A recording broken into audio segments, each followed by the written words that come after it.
a scandal, and the president wants to see accountability for that. Phil. Thank you. Question for Director Gabbard.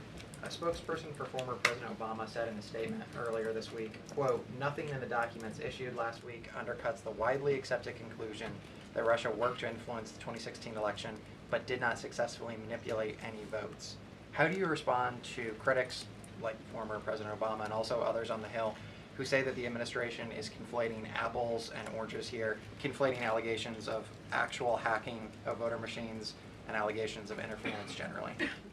I think it's a disservice to the American people that former President Obama's office and others who are criticizing the transparency that is being delivered by releasing these documents. They are doing a disservice to the American people and trying to deflect away from their culpability in what is a historic scandal and negative action towards the American people and our democratic republic. The answer to that statement can very clearly be found throughout all of the documents that we have released. Again, showing that Russia has took action to try to sow discord in the election, but showed no preference for or against any singular candidate.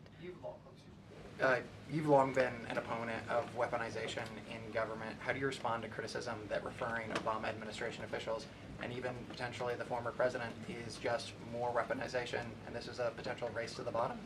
I think that's a very disrespectful attack on the American people who deserve the truth.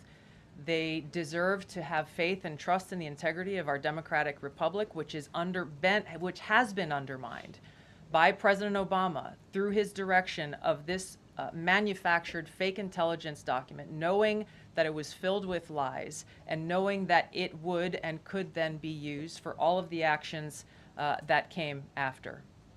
Caroline? And I would just add, there needs to be accountability for that weaponization, Phil, that we've seen. And no one has been a victim of the weaponized government more than President Trump, not just because of this political scandal. You all recall his house was raided.